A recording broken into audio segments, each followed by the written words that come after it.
ഉപരോധ സമരത്തിന് ഒരു നാൾ ശേഷിക്കെ സംഘർഷമുനയിൽ തലസ്ഥാനം. നഗരം കേന്ദ്രസേനയുടെയും പോലീസിന്റെയും നിയന്ത്രണത്തിൽ. പ്രവർത്തകരെ തടയാൻ പോലീസിന്റെ വിലക്ക് നോട്ടീസ്. ബസ്സുകൾ പിടിച്ചെടുക്കാനും കരുതൽ അറസ്റ്റിനും നീക്കം. സമരം തീരും വരെ തലസ്ഥാനത്ത് മദ്യനിരോധനം. ജഗതിയിലെ പാചകപ്പുര പൊളിച്ചു നീക്കാനെത്തിയ പോലീസ് ചെറുത്തുനിൽപ്പിൽ പിൻവാങ്ങി. ഭ്രാന്തിലേക്ക് നീങ്ങുന്ന തിരുവഞ്ചൂർ രാധാകൃഷ്ണന് ചികിത്സ നൽകണമെന്ന് പിണറായി വിജയൻ. മര്യാദക്കല്ല നീക്കമെങ്കിൽ അനുഭവിക്കേണ്ടി വരുമെന്ന് പോലീസുകാരോട് പിണറായി.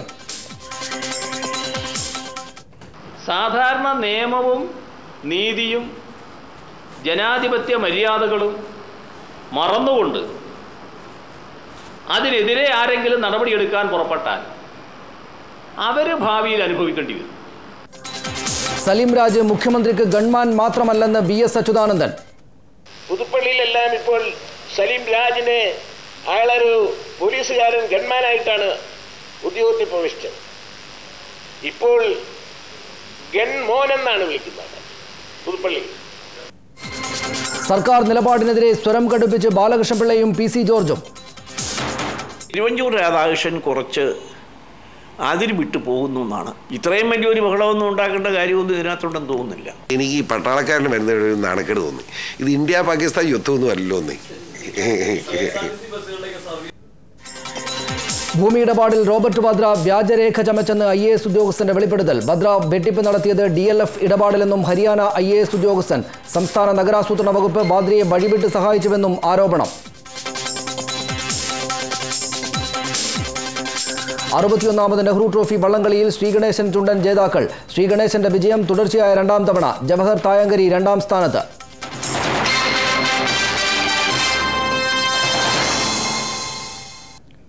ന്യൂസ് നൈറ്റിലേക്ക്. മുഖ്യമന്ത്രിയുടെ രാജി ആവശ്യപ്പെട്ടുള്ള പ്രതിപക്ഷത്തിന്റെ ഉപരോധ സമരത്തിന് ഒരു ദിവസം മാത്രം ബാക്കി നിൽക്കെ തലസ്ഥാനം സംഘർഷമുനയിൽ. സമരക്കാരെ നേരിടാൻ ശക്തമായ ഒരുക്കങ്ങളാണ് സർക്കാരിന്റെയും പോലീസിന്റെയും ഭാഗത്തു നിന്നുള്ളത്. കേന്ദ്രസേനയ്ക്ക് പുറമെ 5000-ഓളം പോലീസുകാരും നഗരത്തിലെത്തും. MLA ഹോസ്റ്റലുകളിലും ഇടത് സർവീസ് സംഘടനാ ഓഫീസുകളിലും സമരക്കാരെ താമസിപ്പിക്കുന്നതിന് വിലക്കേർപ്പെടുത്തി. പരമാവധി സംയമനം പാലിക്കാൻ പോലീസിന് DGP നിർദ്ദേശം നൽകി. തിങ്കളാഴ്ച തുടങ്ങാനിരിക്കുന്ന LDFന്റെ സെക്രട്ടേറിയറ്റ് ഉപരോധത്തെ നേരിടാൻ സർവ്വസന്നാഹങ്ങളും ഒരുക്കുകയാണ് സംസ്ഥാന സർക്കാർ. സുരക്ഷാ ക്രമീകരണത്തിന്റെ ഭാഗമായി കേന്ദ്രം അനുവദിച്ച 10 കമ്പനി കേന്ദ്രസേനയിൽ 5 കമ്പനിയോളം എത്തിക്കഴിഞ്ഞു. CRPF, BSF, Indo Tibetan border police എന്നീ സേനാ വിഭാഗങ്ങളാണ് ഇതിനകം എത്തിയിട്ടുള്ളത്. വനിതാ സൈനികരടക്കമുള്ള ബാക്കി സംഘം രാത്രിയോടെ എത്തിച്ചേരും. മറ്റ് ജില്ലകളിൽ നിന്ന് 5000-ഓളം പോലീസുകാരെ തിരുവനന്തപുരത്ത് സുരക്ഷാ ഡ്യൂട്ടിക്ക് നിയമിക്കാനാണ് തീരുമാനം. ഇവരും പുലർച്ചെയോടെ തിരുവനന്തപുരത്തെത്തും. സമരം നേരിടുന്നതിന്റെ ഭാഗമായി അന്യ ജില്ലകളിൽ നിന്നെത്തുന്ന പാർട്ടി പ്രവർത്തകരെ തടഞ്ഞു തുടങ്ങി. ജില്ലാ അതിർത്തികളിൽ വാഹന പരിശോധന കർശനമാക്കി. ട്രെയിൻ വഴി സമരക്കാർ എത്തുന്നത് പരിഗണിച്ച് റെയിൽവേ സ്റ്റേഷനുകളിൽ കർശന പരിശോധന നടത്തുന്നുണ്ട്. ബസ് സ്റ്റാൻഡുകളിലും ട്രാഫിക് ഐലൻഡുകളിലും ക്യാമറ ഉപയോഗിച്ച് നിരീക്ഷണം ശക്തമാക്കി. MLA ഹോസ്റ്റലിലും ഇടത് സർവീസ് സംഘടനകളുടെ ഓഫീസുകളിലും സമരക്കാരെ താമസിപ്പിക്കുന്നത് പോലീസ് വിലക്കി. നഗരത്തിലെ സ്വകാര്യ പുരയിടങ്ങളിലെ ഷെഡുകളും പന്തലുകളും അടിയന്തരമായി പൊളിച്ചു നീക്കാൻ പോലീസ് ഉത്തരവിട്ടു. മുൻകൂർ ട്രാഫിക് നിയന്ത്രണം ഏർപ്പെടുത്തേണ്ടെന്നാണ് പോലീസിന്റെ തീരുമാനം. കണ്ടോൺമെന്റ് ഗേറ്റ് ഉപരോധിക്കാൻ ഒരു കാരണവശാലും സമരക്കാരെ അനുവദിക്കില്ല. ഇതിന്റെ ഭാഗമായി ഈ ഗേറ്റിന്റെ നിയന്ത്രണം കേന്ദ്രസേനയ്ക്ക് കൈമാറും. ഏതു തരത്തിലുള്ള പ്രകോപനമുണ്ടായാലും സംയമനം കൈവിടരുതെന്നാണ് പോലീസിന് നൽകിയിരിക്കുന്ന നിർദ്ദേശം. രഞ്ജിത്തമ്പാടി, തിരുവനന്തപുരം, ഇന്ത്യ വിഷൻ. എന്നാൽ നിശ്ചയിച്ച അതേ രീതിയിൽ ഉപരോധം നടത്താനാണ് LDFന്റെ തീരുമാനം. സമരം തികച്ചും സമാധാനപരമായിരിക്കുമെന്ന് CPIM സംസ്ഥാന സെക്രട്ടറി പിണറായി വിജയൻ വ്യക്തമാക്കി. എന്നാൽ നിയമം ലംഘിച്ച് സമരത്തെ നേരിടുകയാണെങ്കിൽ ഉദ്യോഗസ്ഥർ ഭാവിയിൽ അനുഭവിക്കേണ്ടി വരുമെന്നും അദ്ദേഹം മുന്നറിയിപ്പ് നൽകി. സമാധാനപരമായി നടത്തുന്ന സമരത്തെ പട്ടാളത്തെ ഉപയോഗിച്ച് നേരിടാൻ ശ്രമിക്കുന്ന ഉമ്മൻചാണ്ടി സർ CPIയും ഹിറ്റ്ലറെയുമാണ് ഓർമ്മിപ്പിക്കുന്നതെന്ന് VS അച്യുതാനന്ദനും പറഞ്ഞു. സെക്രട്ടേറിയറ്റ് ഉപരോധത്തിന് വരുന്ന ഞങ്ങളെ പോലീസ് തടയുന്നാണല്ലോ പറയുന്നത്. അപ്പോൾ സെക്രട്ടേറിയറ്റിൻ്റെ മുന്നിൽ പോലീസ് തടഞ്ഞാൽ ഞങ്ങൾ അവിടെ ഇരിക്കും. എവിടെയാണോ തടയുന്നത് അവിടെ ഇരിക്കും. പക്ഷേ സെക്രട്ടേറിയറ്റിൻ്റെ മുന്നിൽ ഞങ്ങളെ എത്തിക്കില്ല എന്ന കുബുദ്ധി പ്രവർത്തിച്ചാൽ അത് സമ്മതിക്കാൻ ഞങ്ങൾ തയ്യാറാകില്ല. ഞങ്ങൾ സെക്രട്ടേറിയറ്റിൻ്റെ മുന്നിലെത്തും. അത് ഉമ്മൻചാണ്ടിയും തിരുവഞ്ചൂർ രാധാകൃഷ്ണനും മനസ്സിലാക്കിക്കൊള്ളണം. വിരട്ടലൊന്നും ഞങ്ങളെ നേരെ വേണ്ട കേട്ടോ.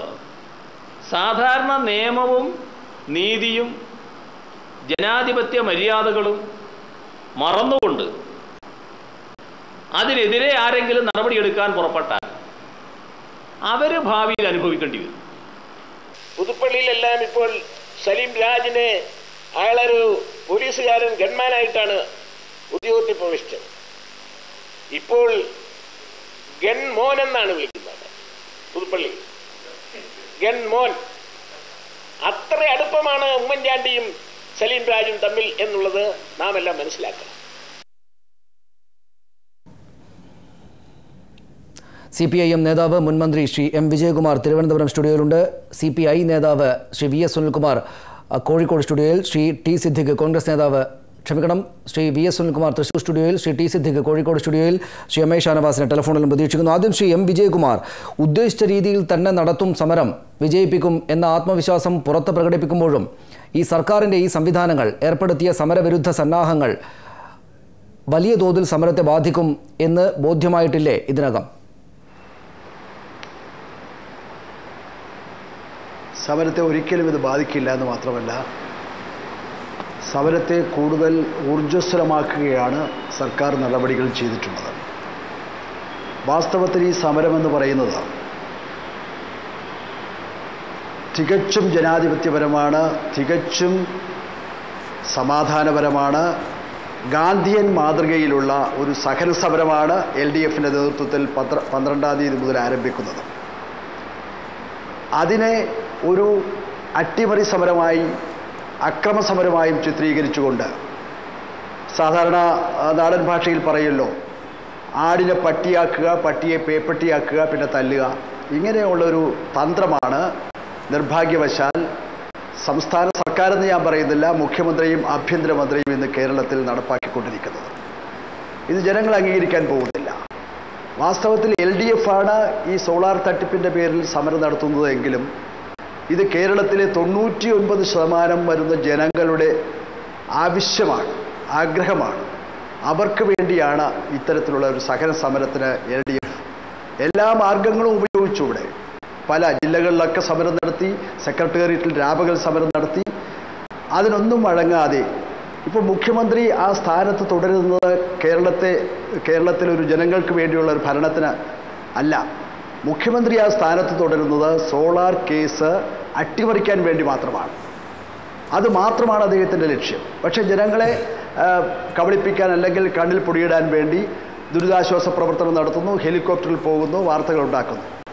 വാസ്തവത്തിൽ അദ്ദേഹം 24 മണിക്കൂറിലും 20 മണിക്കൂറും ചെലവഴിക്കുന്നത് എങ്ങനെ ഈ സോളാർ കേസ് അട്ടിമറിക്കാമെന്നാണ്. അദ്ദേഹത്തിന് നല്ല അനുഭവ സമ്പത്തുണ്ട്. അദ്ദേഹം മുഖ്യമന്ത്രിയായി വന്നതിന് ശേഷമുള്ള പാം ഓയിൽ കേസ് അട്ടിമറിച്ചു. അദ്ദേഹം മുഖ്യമന്ത്രിയായി വന്നതിന് ശേഷം അതിനു മുമ്പ് ഉയർന്നു വന്ന 500 കോടിയുടെ സൈൻ ബോർഡ് കേസ് അട്ടിമറിച്ചു. ഇതൊക്കെ ഈ സർക്കാരിൻ്റെ കാലത്ത് ചെയ്തതാണ്. ഏറ്റവും ഒടുവിൽ 254 കോടിയുടെ ടൈറ്റാനിയം കേസ് വ്യക്തമായ തെളിവുണ്ടായിട്ട് പോലും അട്ടിമറിച്ചു. അങ്ങനെ അട്ടിമറിയുടെ ആളാണ് വാസ്തവത്തിൽ. ഈ നടക്കുന്നത് ഒരു അട്ടിമറി സമരമല്ല, അട്ടിമറി ഭരണത്തിനെതിരെയുള്ള ജനകീയ പോരാട്ടമാണ്. തിരിച്ചു വരാം താങ്കളിലേക്ക്. ശ്രീ T. സിദ്ദിഖ്, ശ്രീ M. വിജയകുമാർ പറഞ്ഞതുപോലെ ഗാന്ധിയൻ മാതൃകയിലുള്ള ഒരു സമരത്തെ നെഗറ്റീവ് പബ്ലിസിറ്റി കൊടുത്ത് ഇത്ര വലുതാക്കിയത് എന്തിനാണ് എന്ന് സംശയിക്കുന്നവരിൽ അദ്ദേഹവും CPIM പ്രവർത്തകരും ഇടതുപക്ഷ ജനാധിപത്യ മുന്നണിയുടെ പ്രവർത്തകരും മാത്രമല്ല ഉള്ളത്. ശ്രീ PC ജോർജും R. ബാലകൃഷ്ണപിള്ളയും ആ സംശയമുള്ള ആളുകളിൽ പെടുന്നു. ഇത് വലിയ പുലിവാലി പിടിച്ച സംഗതിയായിപ്പോയി ഈ സമരത്തെ ഈ രീതിയിൽ നേരിടാൻ ഒരുങ്ങിയത് എന്ന് ഇതിനകം ബോധ്യപ്പെട്ടിട്ടുണ്ടോ കോൺഗ്രസിനും സർക്കാരിനും?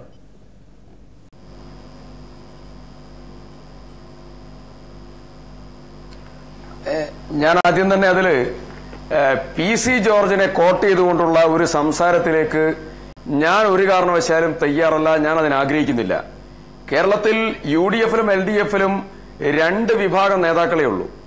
ഒന്നുകിൽ UDF നേതാവ് അല്ലെങ്കിൽ LDF നേതാവ്. 2 മുന്നണിയിലും പെട്ട് കാലിട്ട് നിൽക്കുന്ന നേതാവ് ഒന്നേ ഉള്ളൂ, അത് PC ജോർജ് മാത്രം. അതുകൊണ്ട് തന്നെ അദ്ദേഹം വലിയ നേതാവാണ്. അദ്ദേഹത്തിന് മറുപടി പറയാൻ ഞാൻ ഒരിക്കലും ഇല്ല. അദ്ദേഹത്തിന്റെ മൂഡിനനുസരിച്ച് അദ്ദേഹത്തിന്റെ സംസാരം മാറും. അദ്ദേഹത്തിന്റെ മൂഡ് ഇന്ന് വ്യത്യസ്തമായിരുന്നു, അതുകൊണ്ട് അദ്ദേഹം ഇന്ന് ഇത് പറഞ്ഞു. നാളെ എന്ത് പറയുമെന്ന് PC ജോർജിനെ അറിയുള്ളൂ. ഞാൻ അതുകൊണ്ട് അദ്ദേഹക്കൊന്നും കടക്കുന്നില്ല.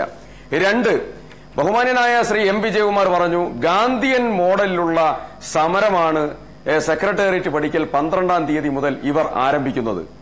ബഹുമാന്യനായ വിജയകുമാർ, കേരളത്തിലെ ജനങ്ങൾക്ക് മുമ്പിലല്ലേ താങ്കൾ ഇത് പറയുന്നത്? ഞാൻ ചോദിക്കട്ടെ, എന്തിനു വേണ്ടിയാണ് ഈ സമരം?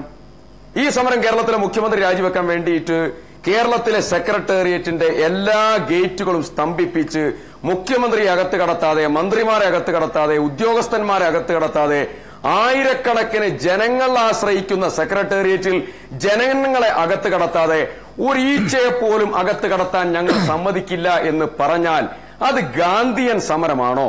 ഒന്ന് നിങ്ങൾ പറയണം. അച്യുതമേനോന്റെ ഗവൺമെന്റ് മുതൽ നമ്മൾ കന്റോൺമെന്റ് ഗേറ്റ് ഫ്രീ ആക്കി വിടും. ഞാൻ സെക്രട്ടേറിയറ്റ് പഠിക്കൽ സമരം ചെയ്തിട്ടുണ്ട്. ഞങ്ങൾ ഉപരോധം നടത്തിയിട്ടുണ്ട്. നിങ്ങൾ ഉപരോധം നടത്തിയിട്ടുണ്ട്. ഞാൻ ചോദിക്കട്ടെ, കന്റോൺമെന്റ് ഗേറ്റ് ഇതുവരെ തടസ്സപ്പെടുത്തിയ ഒരു സമരം LDF UDF നടത്തിയിട്ടുണ്ടോ? ആരും നടത്തിയില്ലല്ലോ. അതെന്തുകൊണ്ടാ? ജനങ്ങളെ ബാധിക്കാതെ മുന്നോട്ട് പോകണം എന്ന് UDFും LDFും അനുവദിച്ചു. ഞാൻ ചോദിക്കട്ടെ, സെക്രട്ടേറിയറ്റിൽ എന്തൊക്കെയാ പ്രവർത്തിക്കുന്നത്? സെക്രട്ടേറിയറ്റിൽ മുഖ്യമന്ത്രി ഉമ്മൻചാണ്ടിയും മന്ത്രിസഭാംഗങ്ങളും മാത്രമാണോ? അവിടെ മുല്ലപ്പെരിയാർ അണക്കെട്ടിന്റെ മോണിറ്ററിംഗ് സെല്ല് പ്രവർത്തിക്കുന്നു. അവിടെ കേരളത്തിലെ ആയിരക്കണക്കിന് കുടുംബങ്ങൾ അഭയാർത്ഥി ക്യാമ്പില. ഈ ഫ്ലഡ് സിറ്റുവേഷൻ മുഴുവൻ കൺട്രോൾ ചെയ്യുന്ന മോണിറ്ററിംഗ് പ്രവർത്തനങ്ങൾ മുഴുവൻ നടക്കുന്നത് സെക്രട്ടേറിയറ്റിൽ. ഞാൻ ചോദിക്കട്ടെ, വളരെ ഗൗരവതരമായി വിജയകുമാറിനോട് ഞാൻ ചോദിക്കാൻ ആഗ്രഹിക്കുന്നു. ഈ സർക്കാർ വന്നതിന് ശേഷം ആയിരക്കണക്കിന് ആളുകളുടെ മരണത്തിലേക്ക് കൂപ്പുകുത്തുന്ന ആളുകളെ സർജറി നടത്തി ജീവിതത്തിലേക്ക് തിരിച്ചു കൊണ്ടുവരാൻ കാരുണ്യ ബെനവലന്റ് ഫണ്ടും മുഖ്യമന്ത്രിയുടെ ദുരിതാശ്വാസ ഫണ്ടും നൂറുകണക്കിന് ആളുകൾക്ക് ഓരോ ദിവസവും കൊടുക്കുന്നു. അവരെ മരണത്തിലേക്ക് തള്ളിവിടണം എന്നാവശ്യപ്പെട്ടുകൊണ്ടാണോ നിങ്ങൾ എല്ലാ ഗേറ്റും അടച്ച് സമരം ചെയ്യുന്നേ? ഓണം വരികയല്ലേ? ഇവിടെയുള്ള പാവങ്ങളായ ആളുകൾക്ക് മുഴുവൻ ഉത്സവത്ത് കൊടുക്കട്ടെ, ക്ഷേമനിധി കൊടുക്കണ്ടേ? സെക്രട്ടേറിയറ്റല്ലേ ഇതൊക്കെ ചെയ്യുന്നേ? ഞാൻ വിജയകുമാറിനോട് ഒരൊറ്റ കാര്യം ചോദിക്കുന്നു, പറയണം നിങ്ങൾ ചോദ്യത്തിന്റെ മറുപടി. ഒരൊറ്റ ചോദ്യം ചോദിക്കുന്നു. ഞാൻ ചോദിക്കട്ടെ, ഈ സമരത്തിൽ കേരളത്തിലെ സർക്കാരിന് ഒരു നയാ പൈസ നഷ്ടപ്പെട്ടോ? ഒരു നയാ പൈസ സർക്കാരിന് നഷ്ടപ്പെട്ടോ? ഇത് സാധാരണക്കാരനെ ബാധിച്ച തട്ടിപ്പാണോ? ഇതേതെങ്കിലും കർഷക തൊഴിലാളിയെ ബാധിച്ച തട്ടിപ്പാണോ? ഇതേതെങ്കിലും ഇടത്തരക്കാരനെ ബാധിച്ച തട്ടിപ്പാണോ? അല്ല, ഇത് ഏറ്റവും വലിയ കുബേരന്മാരെ ബാധിച്ച തട്ടിപ്പാ. അതിന് കേസെടുത്തു.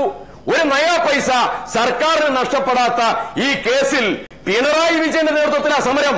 വിജയകുമാർ ആരാണ് പിണറായി വിജയൻ എന്നറിയോ?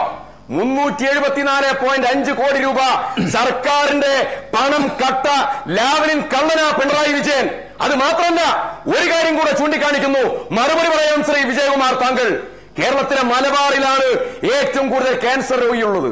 1 കണ്ണൂർ ജില്ല, 2 കോഴിക്കോട്, 3 മലപ്പുറം ജില്ല. ഈ 3 ജില്ലകളിലെ രോഗികൾക്ക് ആശ്വാസം കണ്ടെത്താൻ മലബാർ ക്യാൻസർ സെന്റർ സ്ഥാപിച്ചു. മലബാർ ക്യാൻസർ സെന്ററിന്റെ പേരിൽ 100 കോടി രൂപ ടെക്നിക്കാലിയ എന്ന് പറയുന്ന പേപ്പർ സംഘടന ഉണ്ടാക്കി ലാവലിംഗ് കമ്പനിയിൽ നിന്ന് തട്ടിയെടുത്ത സഖാവ് പിണറായി വിജയൻ കേരളത്തിലെ മലബാറിലെ ചോര തുപ്പുന്ന ക്യാൻസർ രോഗിയുടെ പേര് പറഞ്ഞ് തട്ടിപ്പ് നടത്തിയ പിണറായി വിജയൻ ഈ സമരത്തിന് നേതൃത്വം കൊടുക്കുക. ഇതൊക്കെ ഒരുപാട് വിഷയങ്ങളിലേക്ക് പരന്നു പോകുന്നതുകൊണ്ട് ഞാൻ ഒന്ന് ഇടപെടുകയാണ്. ശ്രീ VS സുനിൽകുമാർ, ഇതൊക്കെയാണ് പറയാനുള്ളത്. 13 ചോദ്യങ്ങളായി മുഖ്യമന്ത്രി ഉമ്മൻചാണ്ടി. ഞാൻ തിരിച്ചു വരാം ശ്രീ സിദ്ദിഖ് താങ്കളിലേക്ക്. 13 ചോദ്യങ്ങളായി ശ്രീ മുഖ്യമന്ത്രി ഉമ്മൻചാണ്ടി ഈ കാര്യങ്ങൾ പ്രതിപക്ഷത്തോട് ചോദിക്കുകയും ചെയ്തിട്ടുണ്ട്. ഒരു ഗേറ്റെങ്കിലും തുറന്നിടാവുന്ന അവസ്ഥയിൽ വേണ്ടിയിരുന്നില്ലേ സമരം നടത്താൻ എന്നുള്ള ചോദ്യം ന്യായമായി തോന്നും. ശ്രീ VS സുനിൽകുമാർ. അല്ല, ഇത് ഈ കോൺഗ്രസ്സുകാർക്ക് നാണവും മാനം നഷ്ടപ്പെട്ടിരിക്കുകയാണ്. ഇപ്പൊ സിദ്ദിഖ് പറയുന്നത് കേട്ടില്ലേ? സിദ്ദിഖ് പറയുന്നത് കേട്ടാൽ തോന്നും ഈ രാജ്യത്ത് ഇടതുപക്ഷ ജനാധിപത്യ മുന്നണി സമരം നടത്തിയത് ഒരു ആവശ്യത്തിനുമല്ല, ഒരു തെളിവില്ലാത്തൊരു കാര്യമാണെന്ന്. കേരളത്തിൽ ഇതുവരെ കണ്ടിട്ടുണ്ടോ മുഖ്യമന്ത്രിയുടെ ഓഫീസ് കേന്ദ്രീകരിച്ചുകൊണ്ടൊരു അഴിമതി മുമ്പ് നടന്നിട്ടുണ്ടോ? അപ്പൊ ഇതുവരെ നടക്കാത്ത അഴിമതിയും ഇതുവരെ നടക്കാത്ത അട്ടിമറിയും കേസിന് അട്ടിമറിക്കലും ജനാധിപത്യ വിരുദ്ധമായ പ്രവർത്തനങ്ങളും ജുഡീഷ്യറിയെ പോലും മാനിപ്പുലേറ്റ് ചെയ്യുന്ന ഏറ്റവും നികൃഷ്ടമായിട്ടുള്ള ഭരണ ദുരുപയോഗവും ഒക്കെ നടത്തി കഴിഞ്ഞ ഒരു ഗവൺമെന്റ് ജനങ്ങളുടെ പേരിൽ അപലപിക്കുകയാണ് ഇവര്. ഇവർക്ക് എന്ത് അധികാരമുണ്ട്? ഞാൻ ചോദിക്കട്ടെ, ഇപ്പൊ സിദ്ദിഖ് പറഞ്ഞ ഈ കാര്യങ്ങളുടെയൊക്കെ പേരില് ഈ അടിസ്ഥാനത്തിൽ ഈ ഉമ്മൻചാണ്ടി രാജിവെച്ച് മാറിയെന്ന് എന്താ കുഴപ്പം? ഞങ്ങൾ ഈ ഗവൺമെന്റ് അട്ടിമറിക്കാൻ വേണ്ടി ഒന്നും പറഞ്ഞിട്ടില്ലല്ലോ. ഞാനിപ്പോ വീണ്ടും ആവർത്തിച്ച് പറയിപ്പോ കുറെ നാളുകളായിട്ട് നമ്മൾ എന്തുകൊണ്ടാണ് ഈ സമരം നടത്തുന്നത് കാര്യം ഈ നാട്ടിലെ എല്ലാ ആളുകൾക്കും അറിയാം. എന്നിട്ട് ആ കാര്യങ്ങൾക്കൊന്നും ഇതുവരെ മറുപടി പറയാൻ ഉമ്മൻചാണ്ടിക്കോ ഈ ഗവൺമെന്റ് ഇതുവരെ സാധിച്ചിട്ടില്ല. എന്നിട്ട് ഇവർ ചെയ്തിരിക്കുന്നത് എന്താ? ജനങ്ങളെ നേരിടാൻ വേണ്ടി. ഇവിടെ ഇപ്പോ നേരത്തെ ശ്രീ സഖാ വിജയകുമാർ സൂചിപ്പിച്ച പോലെ ഗവൺമെന്റ് ആളുകളെ തെറ്റിദ്ധരിപ്പിക്കുകയാണ്. ഇന്ന് ഈ ആഭ്യന്തരമന്ത്രി പറഞ്ഞ എന്താ? ഞങ്ങൾ ബാബറി മസ്ജിദ് പൊളിച്ചു മാറ്റാൻ വേണ്ടി കർഷക നടത്താൻ വേണ്ടി വരുന്നവരാണെന്ന്. ഞാനൊരു കാര്യം ഓർമ്മപ്പെടുത്തട്ടെ. 1992 ബാബറി മസ്ജിദ് പൊളിക്കാൻ വേണ്ടി RSS തീരുമാനിച്ചപ്പോ ദേശീയോത്കരണ സമിതി ചേർന്ന് എല്ലാ അധികാരവും നിങ്ങളുടെ പ്രധാനമന്ത്രി നരസിംഹറാവുവിനും കോൺഗ്രസിനും കൊടുത്തിട്ട് കർഷക നടത്തി ബാബറി മസ്ജിദ് പൊളിച്ചു മാറ്റാൻ എല്ലാ ഒത്താശയും ചെയ്തു കൊടുത്ത ആളുകളെ കോൺഗ്രസ്സുകാരുടെ കാര്യം ചരിത്രത്തിലെ വസ്തുതയാണ്. അത് ആളെ ഓർമ്മിപ്പിക്കരുത്. ഇതുമായി താരതമ്യം ചെയ്യാൻ ഇവർക്ക് നാണവും മാനവും ഉണ്ടോ? ഞാൻ ചോദിക്കട്ടെ, ഞങ്ങൾ കർഷകരാണോ? ഞങ്ങൾ ഈ സംസ്ഥാനത്ത് കർഷകർ വന്ന പോലെ ആയുധവും എല്ലാ സന്നാഹവുമായി ഞങ്ങൾ എവിടെ നിന്നെങ്കിലും കോപ്പ് കൂട്ടി വരുന്നതായിട്ട് ഇവർക്ക് റിപ്പോർട്ടുണ്ടോ? നക്സലൈറ്റുകളെ പോലെ ഭീകര പ്രവർത്തനം നടത്തിയതായി ഇവർക്ക് റിപ്പോർട്ടുണ്ടോ? അങ്ങനെ ജനങ്ങളെയും കേന്ദ്ര ഗവൺമെന്റിനെ തെറ്റിദ്ധരിപ്പിച്ച് CRPF ഭടന്മാരെ കൊണ്ടുവന്ന് സെക്രട്ടേറിയറ്റിന്റെ ചുമതല ഏൽപ്പിച്ചു കൊടുക്കുന്ന നാണം കെട്ട പരിപാടി. നിങ്ങളുടെ ഈ തീരുമാനത്തിന് KPCCയുടെ അംഗീകാരമുണ്ടോ സിദ്ദിഖ്? UDFന്റെ അംഗീകാരമുണ്ടോ സിദ്ദിഖ്? നിങ്ങളുടെ മുഖ്യമന്ത്രിയും A ഗ്രൂപ്പിലെ ചില ആളുകളും തിരുവഞ്ചൂർ രാധാകൃഷ്ണൻ ചേർന്ന് നടക്കുന്ന തല തിരിഞ്ഞ ഈ തീരുമാനം ജനങ്ങൾ അംഗീകരിക്കുന്നതാണ് സിദ്ദിഖ്. എന്നിട്ട് സിദ്ദിഖിനെ പോലെയുള്ള ചില ആളുകൾ വന്നിരുന്ന് രാജ്യത്തെ ജനങ്ങളെ വെല്ലുവിളിക്കുകയാണ്. ഞാൻ സിദ്ദിഖിനെ ബഹുമാനിക്കുന്ന ഒരാളാ. നിങ്ങൾ ചെറുപ്പക്കാരനായ നേതാവല്ലേ? നിങ്ങൾ സമരങ്ങൾ നടത്തിയിട്ടുള്ള ആളല്ലേ? ഇങ്ങനെയാണോ സമരത്തെ ഗവൺമെന്റ് നേരിടുക? ഞാൻ തിരിച്ചു വരാം ശ്രീ സുനിൽകുമാർ, ഞാൻ താങ്കളിലേക്ക് വരാം. ശ്രീ M. വിജയകുമാർ, മുഖ്യമന്ത്രിയും ഇന്നിപ്പോൾ ആഭ്യന്തരമന്ത്രിയും ഇപ്പോൾ സിദ്ദിഖും ആവർത്തിക്കുന്ന ഒരേ കാര്യമാണ്. സെക്രട്ടേറിയറ്റ് വളയൽ സമരം, ഉപരോധ സമരം മുമ്പും നടന്നിട്ടുണ്ട്, എല്ലാ പാർട്ടികളും അത് നടത്തിയിട്ടുണ്ട്. പക്ഷേ ഈ മട്ടിൽ ആളുകളെ അങ്ങോട്ടേക്ക് തീർത്തും അകറ്റി നിർത്തുന്ന ഒരു സമരത്തിലേക്ക് പോയത് ശരിയായില്ല എന്ന നിലപാട് അവർ ജനങ്ങൾക്ക് മുന്നിൽ പറയുന്നു. അതിനെന്താണ് മറുപടി?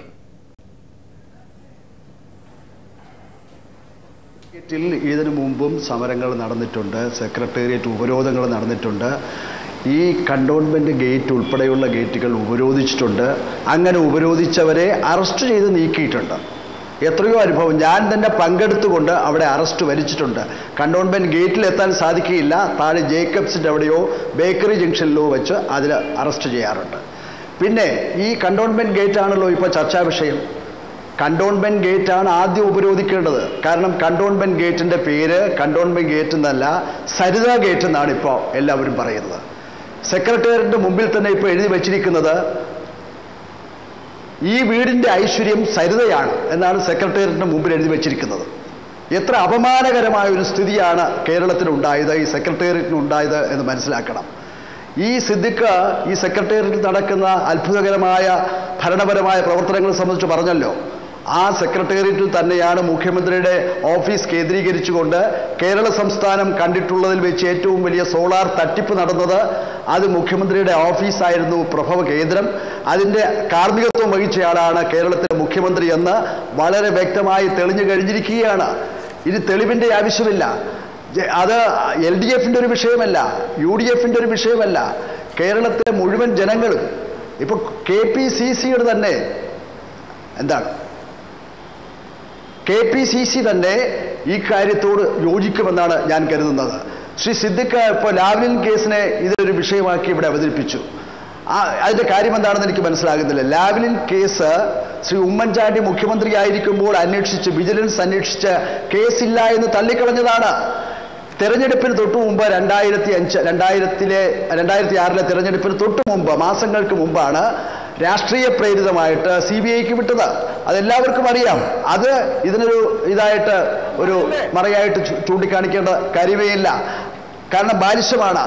ഈ രൂപത്തിൽ നിരവധി കാര്യങ്ങളാണ് ഞങ്ങൾ വാസ്തവത്തിൽ ഇന്ന് കേരളത്തിൽ എന്താ സാധാരണ നടക്കുന്ന ഒരു സമരം. ആ സമരത്തിന് നേരെ ഒരു അപ്രഖ്യാപിത അടിയന്തരാവസ്ഥ പ്രഖ്യാപിച്ചിരിക്കുകയാണ്. പട്ടാള ഭരണമാണ് കേരളത്തിൽ. അതുകൊണ്ട് തന്നെ ഈ സർക്കാർ രാജിവെക്കേണ്ടതല്ലേ? പട്ടാള ഭരണമാണ്. സെക്രട്ടേറിയറ്റിനെ പട്ടാളത്തെ ഏൽപ്പിച്ചിരിക്കുകയാണ്. ഇപ്പോൾ ഒരു ഗേറ്റ് ഏൽപ്പിച്ചു എന്ന് പറയുന്നു, മറ്റു ഗേറ്റുകളും ഏൽപ്പിക്കാൻ പോകുന്നു. നാളെ സെക്രട്ടേറിയറ്റ് പട്ടാളത്തിന് കൈമാറാൻ പോകുന്നു. കേരളത്തിലെ ഏറ്റവും പ്രശസ്തമായ യൂണിവേഴ്സിറ്റി കോളേജ് ഉൾപ്പെടെയുള്ള കോളേജുകൾ പട്ടാള ക്യാമ്പുകളായി മാറി. കേരളത്തിൽ പട്ടാളത്തെ വിളിച്ച അനുഭവങ്ങൾ ഉണ്ടായിട്ടുണ്ട്. ചില തെരഞ്ഞെടുപ്പുകളിലും അതേപോലെ തന്നെ വർഗീയ കലാപങ്ങൾ ഉണ്ടായപ്പോഴും പട്ടാളത്തെ വിളിച്ചിട്ടുണ്ട്. ഒരു സമരത്തിനെതിരായിട്ട് പട്ടാളത്തെ വിളിച്ച ആദ്യത്തെ അനുഭവം ആദ്യത്തെ മുഖ്യമന്ത്രി സർ CPക്ക് ശേഷം അദ്ദേഹം ഒരു ഭരണാധികാരി എന്ന നിലയിൽ ഞാൻ പറയുന്നു ശ്രീ ഉമ്മൻചാണ്ടി മാത്രമാണ്. ശ്രീ ടി സിദ്ദിഖ്, അത് കണക്കിലെടുക്കേണ്ടതല്ലേ? മറ്റെല്ലാ വിഷയങ്ങളും മാറ്റിവെച്ചാൽ പോലും ഒരു സമരത്തെ ഇങ്ങനെയല്ല നേരിടേണ്ടത് എന്ന് ജനങ്ങൾ മുഴുവൻ ഇത്തരത്തിലൊരു ഭീകരാന്തരീക്ഷം ഉണ്ടാക്കുക, ബസ്സുകൾ തടയുക, അവനവൻ്റെ വീടുകളിൽ ആരെ താമസിപ്പിക്കണം എന്നത് സംബന്ധിച്ച് കർശനമായ നിർദ്ദേശങ്ങൾ നൽകുക, ഹോട്ടലുകളിൽ മുറി നൽകരുത് എന്ന തീർത്തും ഫാസിസ്റ്റ് പരമായിട്ടുള്ള നിലപാടുകൾ സ്വീകരിക്കുക, ഇതൊക്കെ സ്വീകരിക്കുന്ന ഒരു സർക്കാർ ആ സ്ഥാനത്തിരിക്കാൻ അർഹരല്ല എന്ന് തന്നെ ജനം വിചാരിച്ചാൽ അവരെ കുറ്റം പറയാൻ പറ്റുമോ? ഒരു കാലത്തും താങ്കളും സമരം നടത്തിയിട്ട് ഒരു കാലത്തും ഏതെങ്കിലും കാലത്ത് ഇങ്ങനെ സമരം ചെയ്യുന്ന ആളുകളോട് ഇത്രമേൽ പരുഷമായി ഇത്രക്ക് അവരുടെ മൗലികാവകാശങ്ങൾ ലംഘിച്ചുകൊണ്ടുള്ള നിലപാടുകൾ ഏതെങ്കിലും സർക്കാരുകൾ സ്വീകരിച്ചിട്ടുണ്ടോ?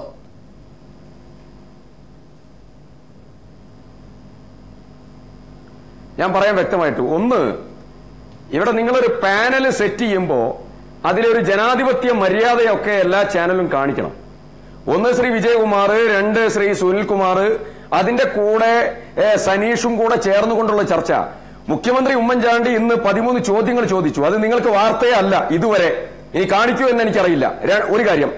രണ്ടാമത്തെ കാര്യം, ഇവിടെ സുനിൽകുമാർ ചോദിച്ചു. സുനിൽകുമാർ വെറുതെ എന്തെങ്കിലും അട്ടഹസിച്ച് സംസാരിച്ചുകൊണ്ട് കാര്യമില്ല. അദ്ദേഹം ചോദിച്ചു KPCCന്റെ നിലപാട് എന്താ? KPCCന്റെ നിലപാട് ഈ സമരം ജനാധിപത്യ സമരമല്ല, ഇത് ഏറ്റവും വലിയ ആഭാസ സമരമാണ്, പണാധിപത്യ സമരമാണ്, ഇത് ഏറ്റവും വലിയ സായുധ വിപ്ലവം പോലെയുള്ള സമരമാണ്. നാളെ KPCCയുടെ യോഗം, ഭാരവാഹികളുടെ യോഗം 3 മണിക്ക് KPCC ഓഫീസിൽ വിളിച്ചിട്ടുണ്ട്. ഈ സമരത്തെ നേരിടാനും സർക്കാരിന് പൂർണ്ണ പിന്തുണ അർപ്പിക്കുവാനും സധൈര്യം മുന്നോട്ട് പോകണം എന്ന് പറയാൻ വേണ്ടി തന്നെയാണ് ഞങ്ങൾ KPCC യോഗം നാളെ വിളിച്ചിട്ടുള്ളത്. പ്രിയപ്പെട്ട KPCC പ്രസിഡന്റ് ശ്രീ രമേശ് ചെന്നിത്തല, തർക്കം നിങ്ങൾക്ക് വേണ്ട. കോൺഗ്രസിലെ അഭിപ്രായ വ്യത്യാസം ഒന്നും ഉണ്ടാക്കാൻ നിങ്ങൾ ഈ സമരത്തിന്റെ ഭാഗമായി ശ്രമിക്കുകയും വേണ്ട. രണ്ടാമത്തെ കാര്യം, ഇവിടെ സർക്കാർ ഈ സമരത്തെ തകർക്കാൻ ശ്രമിക്കുന്നു. ഒരാരോപണ സനീഷ് അടക്കം പറഞ്ഞല്ലോ, ചൂണ്ടിക്കാണിച്ചല്ലോ. സനീഷെ ഞാൻ ചോദിക്കുന്നു, ഇവിടെ രാപ്പകൽ സമരം നടത്തി. എത്ര ദിവസം നടത്തി ശ്രീ വിജയകുമാർ? ആ രാപ്പകൽ സമരത്തിൽ എവിടെയെങ്കിലും പോലീസ് അതിക്രമം കാണിച്ചോ? രണ്ട്, നിങ്ങൾ കേരളത്തിലുടനീളം മുഖ്യമന്ത്രിയെ കരിങ്കൊടി കാണിച്ചു. മുഖ്യമന്ത്രിയെ കരിങ്കൊടി കാണിച്ചവർക്കെതിരായി എവിടെയെങ്കിലും പോലീസ് അതിക്രമമോ പോലീസ് വലിയ രീതിയിലുള്ളതായിരിക്കുന്ന പെനിട്രേറ്റീവ് ആക്ഷനോ കേരളത്തിന്റെ ചരിത്രത്തിലാദ്യമായി കേരളത്തിന്റെ പോലീസിന്റെ ഭാഗത്ത് നിന്ന് വന്നിട്ടില്ലല്ലോ. പോലീസ് ഒരു വലിയ സംയമനം കാണിച്ചു. ഏതുവരെ എന്ന് ചോദിച്ചാൽ, കഴിഞ്ഞ മാസം 20-ാം തീയതി കോഴിക്കോട് ഒരു കൂത്തുപറമ്പ് ഓപ്പറേഷൻ പ്ലാൻ ചെയ്തു. കോഴിക്കോട് DYFIയും കോഴിക്കോട് CPIM-ഉം. എന്താ പ്രശ്നം എന്നറിയോ? CPIM-ന്റെ നേതാക്കന്മാർ വാ തുറന്ന് സംസാരിക്കണം. ശ്രീ വിജയകുമാർ, കേരളത്തിലെ മുഖ്യമന്ത്രി കഴിഞ്ഞ ജൂലൈ മാസം 20-ാം തീയതി കോഴിക്കോട് വന്നു. അദ്ദേഹത്തിന് 2 പ്രോഗ്രാമായിരുന്നു. ഒന്ന് ടാഗോർ സെന്റർ ARന്റെ പ്രോഗ്രാം, 2 മിൽമ സെന്റർ ഉദ്ഘാടനം ചെയ്യൽ. ആ മിൽമ ഉദ്ഘാടനത്തിന് മുഖ്യമന്ത്രി പോകുമ്പോ അവിടെ 3500 സ്ക്രീൻ ചെയ്ത പൊളിറ്റിക്കൽ ക്രിമിനൽസും ആക്ടിവിസ്റ്റുകളും അവിടെ സന്നിഹിതരായിരുന്നു. എന്തിനെന്നറിയോ? മുഖ്യമന്ത്രിയെ വകവരുത്താൻ. അവസാനം മുഖ്യമന്ത്രി യാത്ര ക്യാൻസൽ ചെയ്തു. എന്തുകൊണ്ടാണെന്നറിയോ? അവിടെ ഞാൻ പോയി ഒരു അപകടം ഉണ്ടാക്കണ്ട. ഞാൻ ഇടപെടുന്നത് സമയക്കുറവുള്ളത് കൊണ്ടാണ്. താങ്കളുടെ ഒരു പരാതി പരിഹരിക്കപ്പെടും. ശ്രീ MI ഷാനവാസ് കൂടെ താങ്കളുടെ പക്ഷത്തിന് വേണ്ടി സംസാരിക്കാൻ ടെലിഫോൺ ലൈനുണ്ട്. ഞാൻ പക്ഷേ ഷാനവാസിലേക്കും വരാം. ശ്രീ MI ഷാനവാസ്, ശ്രീ VS സുനിൽകുമാർ, ഈ അദ്ദേഹം പറയുന്ന കാര്യങ്ങൾക്ക് എന്താണ് മറുപടി? അല്ല, ഈ കോൺഗ്രസിലെ ഉമ്മൻചാണ്ടി അടക്കമുള്ള അദ്ദേഹത്തെ ചുറ്റിപ്പറ്റി നിൽക്കുന്ന ചില ആളുകൾക്ക് ചിത്തഭ്രമം ബാധിച്ചിരിക്കുകയാണ്. അവർക്ക് സംഭവിക്കുന്ന ഒരു കാര്യം, എല്ലാവരും എന്നെ കൊല്ലാൻ വരികയാണ്. ഈ ആളുകൾക്ക് സംഭവിക്കുന്ന ഒരു കാര്യം, എല്ലാവരും എന്നെ കൊല്ലാൻ വരികയാണ്. എന്റെ ഭാര്യ എന്നെ കൊല്ലാൻ വരുന്നു. താങ്കൾ എഴുന്നേറ്റ് പോലെ ശ്രീ സിദ്ദിഖ് ഞാൻ പറയുന്നത്, ശ്രീ T സിദ്ദിഖ്, എനിക്ക് താങ്കൾ സംസാരിച്ചു കൊണ്ടിരിക്കുന്നതിനിടയിൽ തന്നെ എനിക്ക് ഇടപെടാൻ തോന്നിയതാണ്. താങ്കൾ പറഞ്ഞു രാപ്പകൽ സമരത്തിന്റെ ഭാഗമായി പോലീസ് ഒരു നിലപാടും സ്വീകരിച്ചിട്ടില്ല എന്ന്. പക്ഷേ രാപ്പകൽ സമരത്തിൽ സമരക്കാർ അങ്ങോട്ടും ഒരു നിലപാടും സ്വീകരിച്ചിട്ടില്ല. അവിടെ ഇടപെടാൻ തോന്നിയിട്ട് ഞാൻ ഇടപെടാതിരുന്നത് ശ്രീ സിദ്ദിഖ്, സമയക്കുറവുള്ളത് കൊണ്ടാണ് ഞാൻ അങ്ങോട്ട് മാറിപ്പോയത്. താങ്കൾക്ക് പറയാനുള്ള മുഴുവൻ അവസരവും ലഭിക്കും. ശ്രീ സുനിൽകുമാർ പറയട്ടെ. ഇരിക്കും അവിടെ, പ്ലീസ് എഴുന്നേറ്റ് പോകല്ലേ. അങ്ങനെയല്ല, സനീഷ്, അങ്ങനെയല്ല. ശരി, താങ്കൾ പറയൂ. മുഖ്യമന്ത്രിയുടെ സ്റ്റേറ്റ്മെന്റ് കൊടുക്കാതിരിക്കുക. സനീഷ് മുഖ്യമന്ത്രിയുടെ സ്റ്റേറ്റ്മെന്റ് കൊടുക്കുന്നുണ്ട്. ശ്രീ സിദ്ദിഖ്, മുഖ്യമന്ത്രിയുടെ സ്റ്റേറ്റ്മെന്റ് കൊടുക്കുന്നുണ്ട്. തെറ്റിദ്ധാരണ ഉണ്ടാക്കുന്ന കാര്യങ്ങൾ പറയല്ലേ ശ്രീ സിദ്ദിഖ്. മുഖ്യമന്ത്രിയുടെ 13 ചോദ്യങ്ങൾ വേണമെങ്കിൽ ആ സ്ക്രീനിൽ അത് എഴുതി കാണിക്കും. മുഖ്യമന്ത്രിയുടെ 13 ചോദ്യങ്ങൾ, അത് ഞാൻ കോട്ട് ചെയ്യുകയും ചെയ്തതാണ്. താങ്കൾക്ക് കാണാൻ വേണ്ടി ആ 13 ചോദ്യങ്ങൾ താങ്കളുടെ വശത്തുള്ള സ്ക്രീനിൽ വരും. ശ്രീ സുനിൽകുമാർ, താങ്കൾക്ക് തുടരാം. അല്ല, മുഖ്യമന്ത്രിയുടെ 13 ചോദ്യങ്ങൾക്ക് മറുപടി കോൺഗ്രസ്സുകാർ പറയട്ടെ. ഞങ്ങൾ എന്തിനു പറയണം? മുഖ്യമന്ത്രി 13-26 ചോദ്യം ചോദിക്കട്ടെ. ഞങ്ങൾ കഴിഞ്ഞ 58-60 ദിവസമായി ചോദ്യങ്ങൾ ചോദിക്കുന്നതിന് ഒരു മറുപടി ഉമ്മൻചാണ്ടിക്ക് ഇതുവരെ തരാൻ പറ്റിയിട്ടില്ലല്ലോ. ഒറ്റ ചോദ്യത്തിനും പോകല്ലേ ശ്രീ സിദ്ദിഖ്. ഞാൻ ശ്രീ സുനിൽകുമാർ, ഞാൻ താങ്കളെ തിരിച്ചുതരാം. അതിഥി എഴുന്നേറ്റ് പോകും. ശ്രീ സിദ്ദിഖ്, താങ്കൾക്ക് പറയാം. താങ്കൾക്ക് പറയാം ശ്രീ സിദ്ദിഖ്.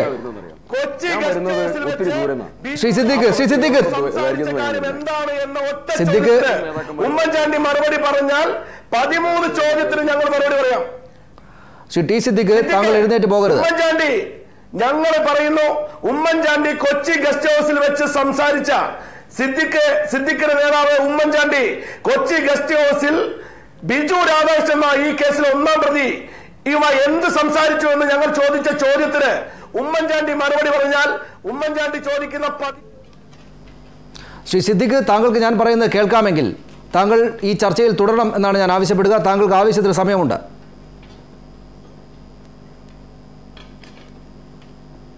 ഞാൻ തിരിച്ചു വരാം താങ്കളിലേക്ക്. ശ്രീ എം ഐ ഷാനവാസ്, ഞങ്ങളോട് എപ്പോഴും സഹകരിക്കുന്ന ആളാണ് ശ്രീ ടി സിദ്ദിഖ്. എപ്പോൾ വിളിച്ചാലും താങ്കൾക്ക് പറയാം, ഈ സമരത്തെ നേരിടുന്ന രീതി ഇത്രക്ക് പ്രകോപിതമാകുന്ന വിധത്തിലാകേണ്ടതുണ്ടായിരുന്നോ? ശ്രീ ആർ ബാലകൃഷ്ണപിള്ള എത്രയോ കാലമായി കേരളത്തിലെ രാഷ്ട്രീയം കണ്ടുകൊണ്ടിരിക്കുന്ന ആളാണ്. അദ്ദേഹം തന്നെ പറഞ്ഞു, തിരുവഞ്ചൂർ രാധാകൃഷ്ണൻ ഇത്രക്കൊക്കെ അങ്ങോട്ട് ചെയ്യേണ്ടിയിരുന്നോ എന്ന കാര്യത്തിൽ എനിക്ക് അഭിപ്രായ വ്യത്യാസമുണ്ട് എന്ന്. ശ്രീ പി സി ജോർജ് പറയുന്നു, ഇതെന്താ ഇന്ത്യ പാക് യുദ്ധമാണോ ഇവിടെ പട്ടാളത്തെ ഇറക്കാനെന്ന്. അവർക്ക് മനസ്സിലാകാത്തൊരു കാര്യം കേരളത്തിലെ ജനങ്ങളെ എങ്ങനെയാണ് മനസ്സിലാക്കി കൊടുക്കാനാവുക? സനീഷ, ഇതിന്റെ അകത്ത് എന്റെ അഭിപ്രായത്തില് ഇടതുപക്ഷ മുന്നണിയുടെ ചരിത്രത്തിൽ അവർ കാണിച്ച ഏറ്റവും വലിയ ഒരു ഹിമാലയൻ ബ്ലണ്ടറാണ് ഈ സമരം. ഈ 1,00,000 പേരെ സെക്രട്ടേറിയറ്റിന്റെ മുമ്പിലേക്ക് കൊണ്ടുവന്ന് സെക്രട്ടേറിയറ്റ് ഉപരോധിച്ച് സെക്രട്ടേറിയറ്റിനെ ബന്ദിയാക്കി ഈച്ചയെ പോലും സെക്രട്ടേറിയറ്റിന്റെ അകത്തേക്ക് കടത്തത്തില്ല എന്ന് പറഞ്ഞ് പ്രഖ്യാപിച്ചുകൊണ്ടുള്ള സമരം, ഇത് ഫാസിസം അല്ലെങ്കിൽ പിന്നെ മറ്റെന്താണ് ഫാസിസം? ഇതൊരു ഫാസിസ്റ്റ് സമരമാണ്. ഈ ഒരു സമരമുഖമല്ലല്ലോ. ഇവര് രാപ്പകൽ സമരം നടത്തി. ആ സമരം കുറെ നടത്തിയപ്പോൾ അതിന്റെ കാറ്റുപോയി.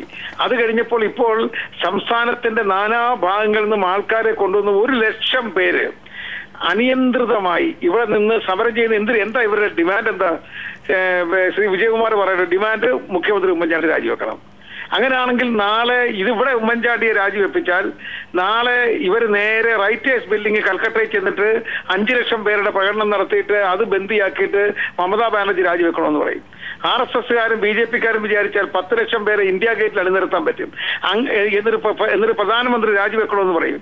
ഏതെങ്കിലും ഒരു മുഖ്യമന്ത്രിയെയോ ഏതെങ്കിലും ഒരു പ്രധാനമന്ത്രിയെയോ ഇതേപോലെ സമ്പൂർണ്ണ ജനാധിപത്യം തിളങ്ങി നിൽക്കുന്ന ഒരു രാജ്യത്ത് അധികാരത്തിൽ നിന്ന് ഇവര് സമരം നടത്തിക്കോട്ടെ. എനിക്ക് സമരത്തിനൊന്നും യാതൊരു വിധത്തിലുള്ള എതിർപ്പുമില്ല. സമരം ചെയ്യണം, സമരം ചെയ്തോട്ടെ. അവരെ ഈ സമരം നീട്ടിക്കൊണ്ടുപോയി ഉമ്മൻചാണ്ടിയെ രാജിവെപ്പിക്കാതെ ഞങ്ങൾ പിന്മാറില്ല എന്ന് പറഞ്ഞുകൊണ്ടുള്ള ഒരു സമരം വന്നാൽ ആ സമരം മോബോക്രസിയാണ്.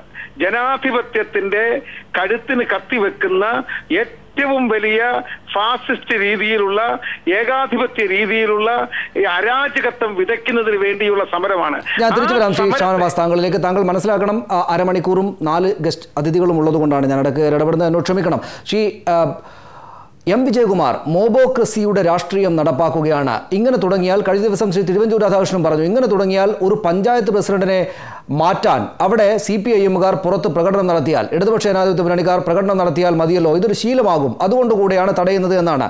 ആ വാദത്തിൽ കഴമ്പില്ലേ?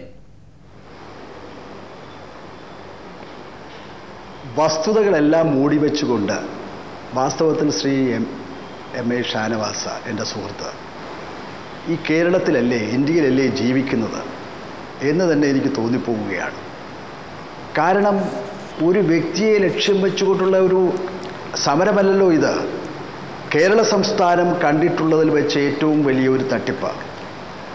ആ തട്ടിപ്പ് മുഖ്യമന്ത്രിയുടെ ആസ്ഥാനത്താണ് നടന്നിട്ടുള്ളത്.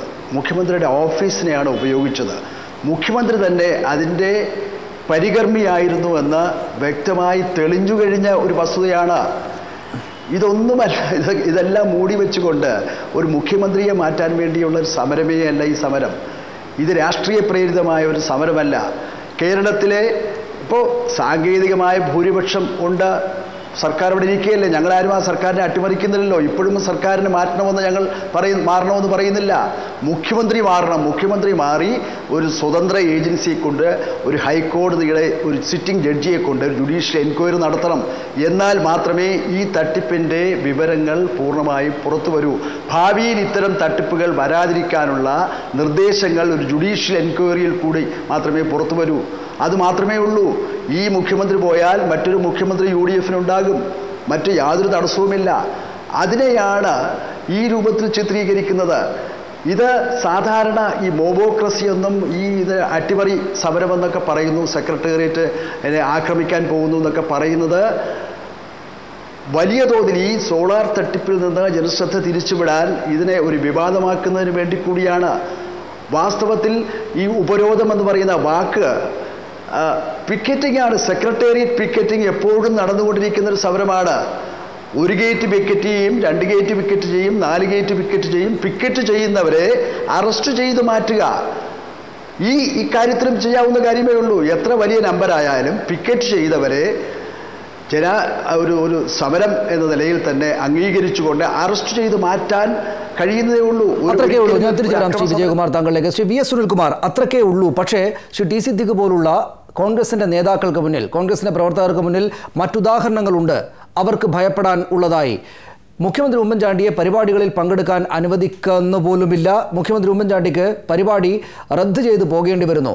ആ അവസ്ഥയിൽ അവിടെ സെക്രട്ടേറിയറ്റിനകത്ത് എന്താ നടക്കാൻ പോകുന്നത് എന്ന് മുൻകൂട്ടി കണ്ട സർക്കാർ അതിന് വേണ്ട നടപടികൾ സ്വീകരിച്ചു എന്ന് കണ്ടാൽ പോരെ? അല്ല, ഇത് കോൺഗ്രസ്സുകാർക്ക് ഞാൻ നേരത്തെ ആവർത്തിച്ച് പറയുന്നു, ഇവരുടെ സമനില തെറ്റിയിരിക്കുകയാണ്. ഇവര് ഈ കോടതിയിൽ അച്ഛനെയും അമ്മയെയും കൊന്ന ഒരു പ്രതി വന്ന് പറയാണ്, താങ്കൾക്ക് ഇനി എന്തെങ്കിലും പറയാനുണ്ടോ എന്ന് ചോദിച്ചപ്പോൾ ഞാൻ അച്ഛനും അമ്മയും ഇല്ലാത്തൊരു അനാഥനാണ്, അതുകൊണ്ട് എന്നെ തൂക്കിക്കൊല്ലരുത് എന്ന് പറയുന്നത് പോലെ ഇവർ അവസാനത്തെ ഈ ഘട്ടത്തിൽ പറയാണ്, ഞങ്ങൾ ഒരു കുഴപ്പമുണ്ടാക്കിയിട്ടില്ല, ഞങ്ങൾ ഇപ്പോൾ തിരുവനന്തപുരത്ത് ജനങ്ങൾ, പാവപ്പെട്ട ജനങ്ങളെ ഓർത്തുകൊണ്ട് നിങ്ങൾ ഈ സമരത്തിന് പിന്മാറണം എന്ന ആശയമൊക്കെ ആളുകളോട് പറഞ്ഞ ആളുകൾ വിശ്വസിക്കാൻ പോകുന്ന ഒരു കാര്യമാണോ? ഇപ്പൊ മൊബോക്രസിയെ കുറിച്ചും ഡെമോക്രസിയെ കുറിച്ചും ഒക്കെ തന്നെ MI ഷാനവാസ് ഞാൻ സൂചിപ്പിച്ചു. നേരത്തെ ഞാൻ ചോദിച്ച ചോദ്യത്തിന് ഇതുവരെ ഒരു മറുപടി പറഞ്ഞില്ല. എന്താ ചോദ്യം? സിദ്ദിഖ് ഇപ്പൊ എണീറ്റ് പോകുമ്പോൾ ഞാനിവിടെ എണീറ്റ് പോകാൻ അത് പ്രതിഷേധിച്ച് പോകാൻ നോക്കി. അദ്ദേഹം പറഞ്ഞ് 13 ചോദ്യം ഉമ്മൻചാണ്ടി ചോദിച്ചു എന്ന് പറഞ്ഞു. ഞാൻ അദ്ദേഹത്തോട് ചിരിച്ചൊരു ചോദ്യം മാത്രമേ ചോദിച്ചുള്ളൂ. ഉമ്മൻചാണ്ടി ചോദിച്ച 13 ചോദ്യത്തിന് ഉത്തരം പറയും മുമ്പ് ഞങ്ങൾ അദ്ദേഹത്തോട് ചോദിച്ചൊരു ചോദ്യമുണ്ട്. ഈ കേസിലെ 1-ാം പ്രതി ബിജു രാധാകൃഷ്ണനുമായി MI ഷാനവാസിന്റെ നിർദ്ദേശപ്രകാരം കൊച്ചി ഗസ്റ്റ് ഹൌസിൽ വെച്ച് അദ്ദേഹം അടച്ചിട്ട മുറിയിൽ സംസാരിച്ചത് എന്താണ്? ആ ചോദ്യത്തിന് ഇന്ന് വരെ മറുപടി പറയാത്ത ഉമ്മൻചാണ്ടി ഇപ്പൊ 13 ചോദ്യവുമായി രംഗത്ത് വരുന്നതിൽ എന്തർത്ഥമുണ്ട്? ഈ കേസിൽ 1-ാം പ്രതിയുടെ വിഷയമല്ലേ? 2-ാം പ്രതി സരിത എസ് നായർ അദ്ദേഹത്തിന്റെ ഓഫീസിൽ വന്നതുമായി ബന്ധപ്പെട്ട 164 സ്റ്റേറ്റ്മെന്റ് അവിടെ കിടക്കുകയാണ്. നേരത്തെ ചർച്ച ചെയ്യപ്പെട്ട വിഷയങ്ങളായതുകൊണ്ട് ശ്രീ വി എസ് സുനിൽകുമാർ ഞാൻ ഇടപെടുകയാണ്. ശ്രീ ടി സിദ്ദിഖ്, താങ്കൾക്ക് ആ ചോദ്യങ്ങൾക്കെല്ലാം മറുപടി പറയാം. താങ്കൾ സംസാരിച്ചുകൊണ്ടിരിക്കുമ്പോൾ താങ്കളുടെ വലതുവശത്തെ ബോക്സിൽ മുഖ്യമന്ത്രി ഇന്ന് പ്രതിപക്ഷത്തോട് ചോദിച്ച 13 ചോദ്യങ്ങൾ 1, 2, 3 എന്ന നമ്പർ കണക്കിൽ പ്രത്യക്ഷപ്പെട്ടുകൊണ്ടിരിക്കും. ആ ചോദ്യങ്ങൾക്ക് മറുപടി പറയും, നാട്ടുകാരത് പറയും. ഒപ്പം എൻ്റെ ഒരു ചോദ്യം, എത്ര പ്രകോപനമുണ്ടാകുന്ന ചോദ്യങ്ങൾക്ക് മുന്നിലും സ്വന്തം പക്ഷത്തിന് വേണ്ടി അങ്ങേയറ്റം ആർജവത്തോടെ വാദിക്കുന്ന താങ്കൾക്ക് ഇടയ്ക്ക് വെച്ച് എഴുന്നേറ്റ് പോകാൻ തോന്നുന്നത്രക്ക് വിധം മറുപടി പറയാൻ പറ്റാത്ത അവസ്ഥയിലാണോ ഇപ്പോൾ കോൺഗ്രസ് ഉള്ളത്? ഈ സമരത്തിനെതിരെയുള്ള നടപടികൾ, എതിരെ സ്വീകരിച്ചിരിക്കുന്ന നടപടികൾ തിരിച്ചടിക്കുകയാണോ കോൺഗ്രസിനെയും സർക്കാരിനെയും?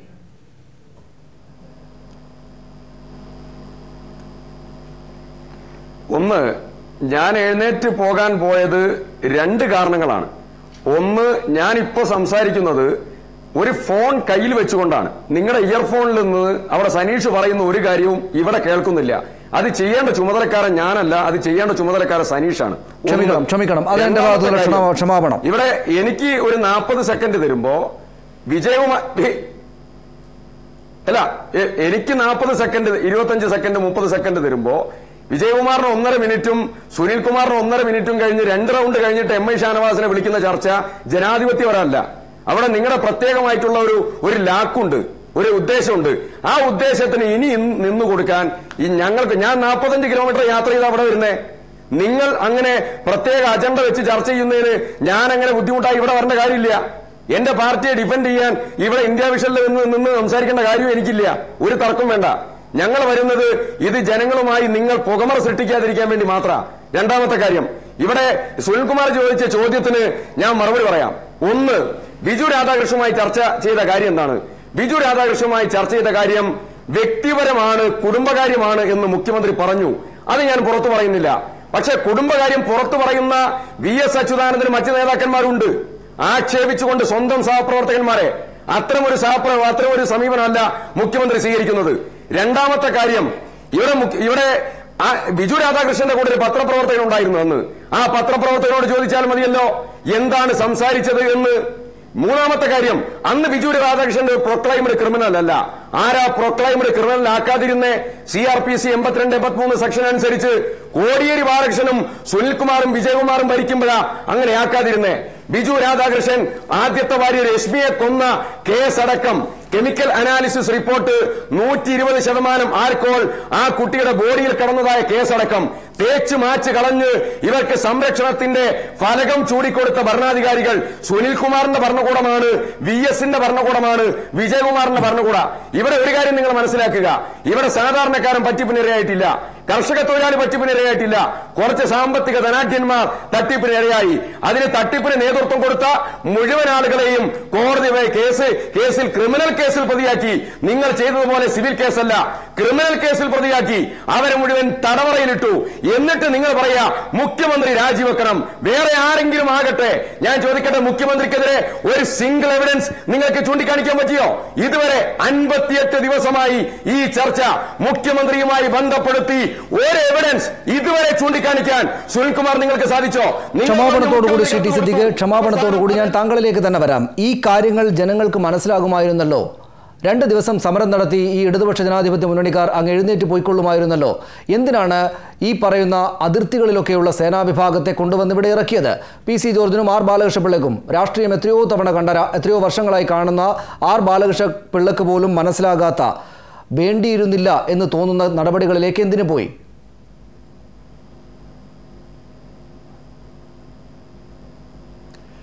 R ബാലകൃഷ്ണപിള്ള പറയുന്നത് എന്തുകൊണ്ടാണെന്നും PC ജോർജ് പറയുന്നത് R ബാലകൃഷ്ണപിള്ള പറയുന്നത് എന്താണെന്നൊക്കെ എല്ലാവർക്കും ബോധ്യപ്പെടും. 2, PC ജോർജിന് മറുപടി പറയാൻ ഞാനില്ല. കേരളത്തിൽ ഞാൻ നേരത്തെ സൂചിപ്പിച്ചതുപോലെ വീണ്ടും അടിവരയിടുന്നു. ഇന്ന് അദ്ദേഹം ഇത് പറഞ്ഞു, നാളെ അദ്ദേഹം എന്ത് പറയും എന്ന് എനിക്കറിയില്ല, അദ്ദേഹത്തിന് മാത്രമേ അറിയുള്ളൂ. കാരണം ഒരു മുന്നണിയിലാണ് ഓരോ നേതാക്കന്മാരുള്ളത്. 2 മുന്നണിയിലും ഒരൊറ്റ നേതാവേ ഉള്ളൂ, PC ജോർജ്. അദ്ദേഹം വലിയ നേതാവാണ്. അതുകൊണ്ട് അദ്ദേഹത്തിന് മറുപടി കൊടുക്കാൻ ഞാൻ ആളല്ല. ഞാൻ അതിലേക്ക് കടക്കുകയില്ല. 2ാമത്തെ കാര്യം.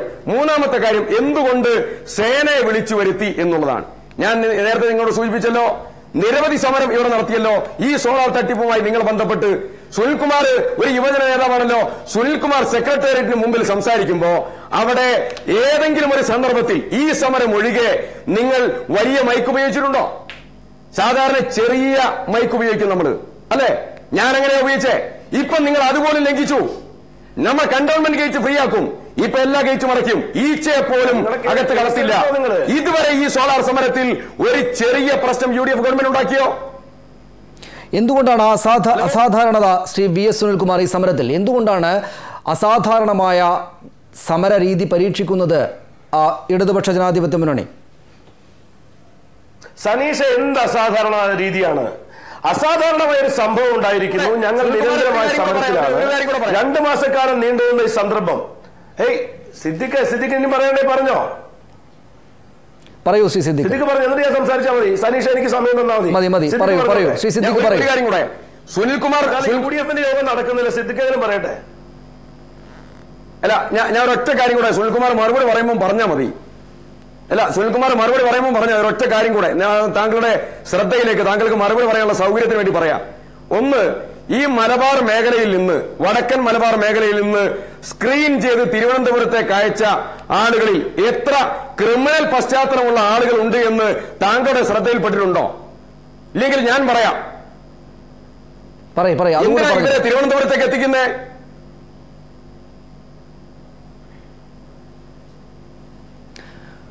ശ്രീ സുനിൽകുമാർ, താങ്കൾക്ക് പറയാം. അത് ഈ ഭൂതക്കണ്ണാടി എന്ന് പറയുന്ന സിനിമയിലെ മമ്മൂട്ടിയുടെ രോഗമാണ് ഇപ്പോ ഈ സിദ്ദിഖിനും ഉമ്മൻചാണ്ടിക്കും ബാധിച്ചിരിക്കുന്നത്. എല്ലാവരും എന്നെ കൊല്ലാൻ വരികയാണ് എന്ന് വിചാരിച്ചുകൊണ്ട് ഭൂതക്കണ്ണാടി വെച്ച് നോക്കുന്ന ഒരാളുണ്ടല്ലോ, അതുപോലെയുള്ള രോഗം ബാധിച്ചിരിക്കുകയാണ് ഇപ്പൊ ഈ ഉമ്മൻചാണ്ടിക്കും ഈ സിദ്ദിഖിനും ഒക്കെ. വടക്കൻ മലബാറിൽ നിന്ന് വല്ല ക്രിമിനലുകൾ വന്നിരിക്കുന്നു ഉമ്മൻചാണ്ടിയെ കൊല്ലാൻ വേണ്ടി. ഇതാ അവിടെ തൃശ്ശൂരിൽ നിന്ന് ഒരുപാട് ക്രിമിനലുകൾ വരെ വന്നുകൊണ്ടിരിക്കുന്നു ഉമ്മൻചാണ്ടിയെ കൊല്ലാൻ വേണ്ടി. അവിടെയെല്ലാം തന്നെ മൈക്ക് വെച്ച് കെട്ടി ഉമ്മൻചാണ്ടിയെ കൊല്ലാൻ വേണ്ടി ആഹ്വാനം ചെയ്തിരിക്കുന്നു. കർഷകന്മാർ വരുന്നു, സെക്രട്ടേറിയറ്റ് പൊളിക്കാൻ പോകുന്നു. നിങ്ങൾ ഉടനെ തന്നെ CRPF-നെ വിളിക്കൂ, അവർ വരാൻ വേണ്ടി AK-നോട് പറയുന്നു, അവരിങ്ങോട്ട് അയക്കുന്നു.